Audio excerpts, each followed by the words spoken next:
Hello नमस्कार साथियों, आप सभी को अपने ही यूट्यूब चैनल नित्यम एकेडमी में स्वागत है।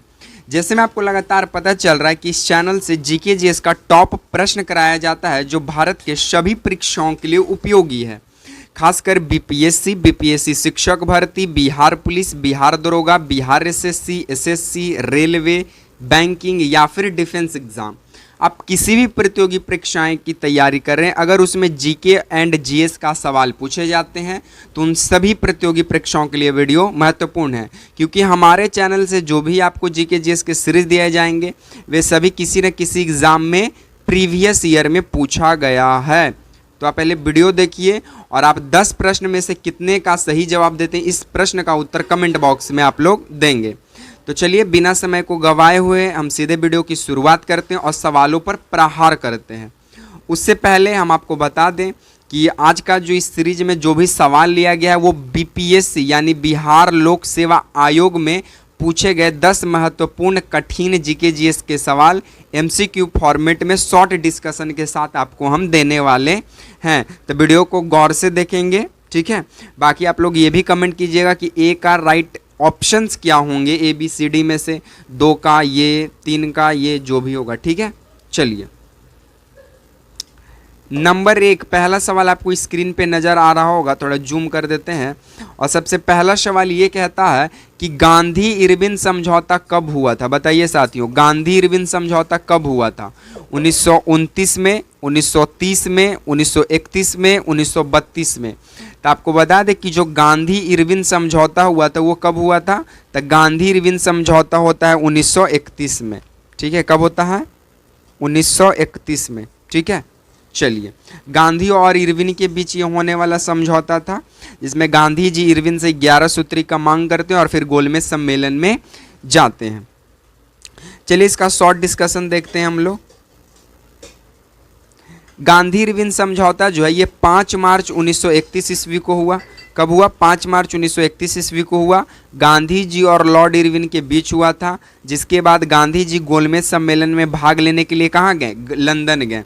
और 3 गोलमेज सम्मेलन होता है। पहला गोलमेज सम्मेलन 1930 में, दूसरा गोलमेज सम्मेलन 1931 में और तीसरा गोलमेज सम्मेलन 1932 में। तो गांधी जी जो थे वो दूसरा जो मतलब गांधी इरविन ये दूसरा जो गोलमेज सम्मेलन था उसमें भाग लिए थे। तो इस बात को भी आप ध्यान देंगे, ठीक है। चलिए नेक्स्ट सवाल बोलता है कि भारत का पहला परमाणु परीक्षण कब और कहाँ हुआ था?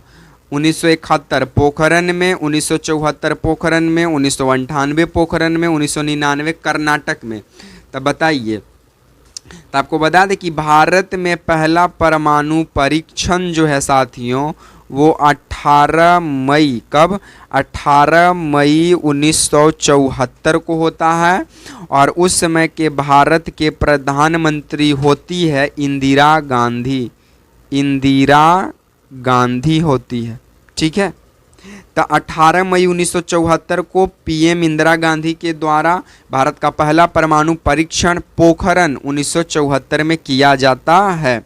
तो इस प्रश्न का right answer option number B जो है साथियों वो सही होगा, ठीक है। चलिए नेक्स्ट। अच्छा, इसका शॉर्ट डिस्कशन देखिए। इसे स्माइलिंग बुद्धा ऑपरेशन कहा गया और भारत ने पोखरण राजस्थान में पहला परमाणु परीक्षण 18 मई 1974 को क्या कर देता है? सफल कर देता है, ठीक है। इस ऑपरेशन का नाम था स्माइलिंग बुद्धा। तो इस बात को भी आप ध्यान देंगे। चलिए नेक्स्ट बोलता है कि महाजनपद काल में अवंतीपुरा किस जनपद की राजधानी थी? देखिए टोटल 16 महाजनपद हुआ, ठीक है, जिसमें सबसे बड़ा मगध था, ठीक है। अच्छा, बिहार में कौन कौन से ये महाजनपद थे? तो बिहार में तो सबसे पहले मगध था, उसके बाद वज्जी था और उसके बाद क्या था? एक अंग था, ठीक है, जिसकी राजधानी चंपा हुई। तो ये 3 जो हैं, ये 3 महाजनपद जो हैं वो बिहार में स्थित थे, ठीक है। तो आपसे पूछा है कि अवंतीपुरा किस जनपद की राजधानी है? तो अवंती की जो राजधानी है वो उज्जैन पड़ती है। कहाँ पड़ती है? उज्जैन, ठीक है। अवंतीपुरा किस जनपद की राजधानी था? तो अवंतिका। ठीक है, और अवंती का जो राजधानी है साथियों वो कहाँ पड़ता है? उज्जैन पड़ता है। ठीक है, बाकी मगध की राजधानी दो जगह था। पहला था आपका राजगिरी, जिसको राजगीर भी बोलते हैं, और दूसरा था पाटलिपुत्र जिसको वर्तमान में पटना कहते हैं। वत्स की राजधानी था कौशंबी, वत्स की राजधानी कौशंबी था। और कोसल की राजधानी कहाँ था? तो कोसल की राजधानी अयोध्या या श्रावस्ती भी था, और या अयोध्या। ठीक है, तो इस प्रकार का आप डिस्कशन देख सकते हैं कि किस प्रकार आप सबको डिलीवर कर रहे हैं डिस्कशनों का। ठीक है, चलिए, पसंद आ रहा है तो लाइक शेयर करते चलेंगे। नेक्स्ट,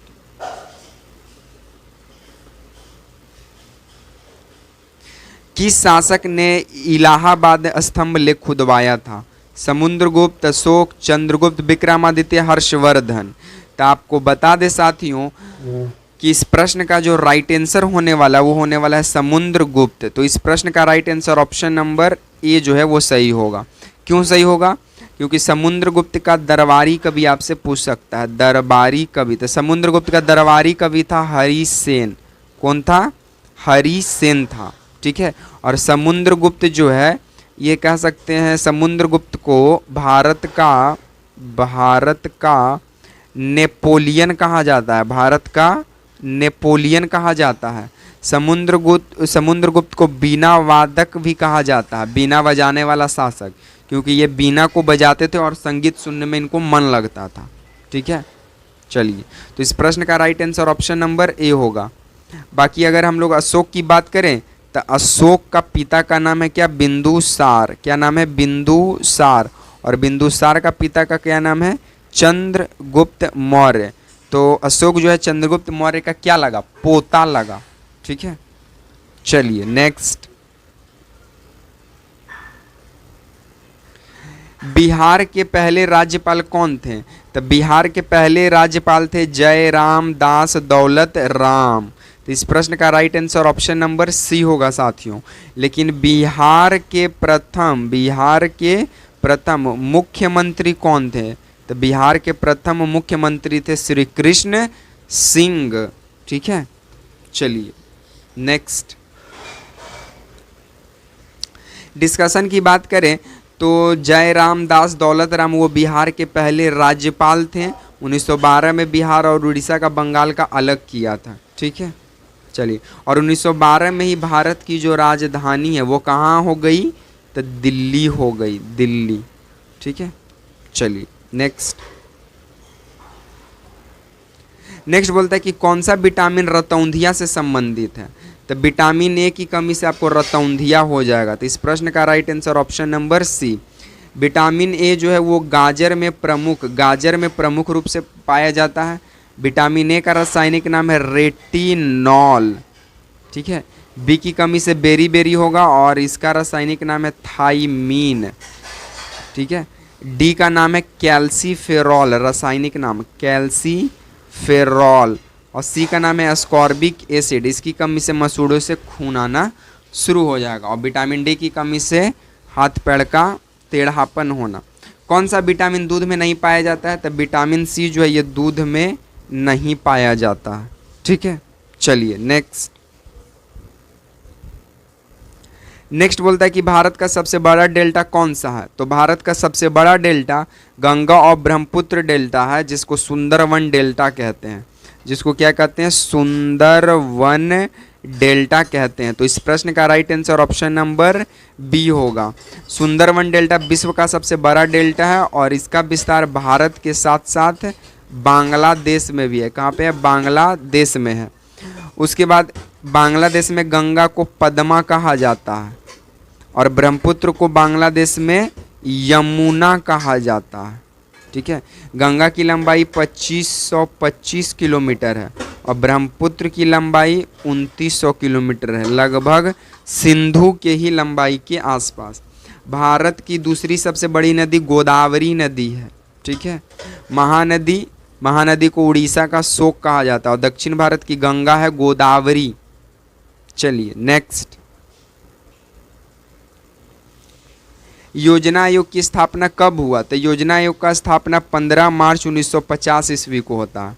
15 मार्च 1950 ईस्वी को होता है और स्थापना करने वाले थे पंडित जवाहरलाल नेहरू, क्योंकि योजना आयोग के अध्यक्ष कौन होते हैं? तो प्रधानमंत्री होते हैं।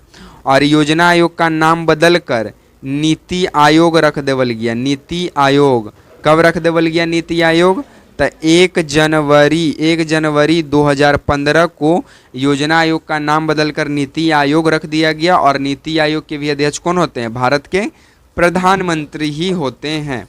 योजना आयोग के अंतर्गत पंचवर्षीय योजना को बनाया जाता है और पंचवर्षीय योजना में केंद्र सरकार ये लक्ष्य तय करती है कि 5 वर्ष में किसी भी काम को कितना आगे बढ़ाया जा सकता है।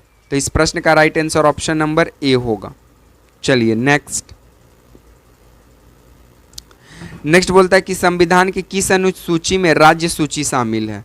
तो वो 7वीं अनुसूची है। 7वीं अनुसूची में राज्य की अनुसूची शामिल है। तो इस प्रश्न का right answer option number A जो है वो सही होगा।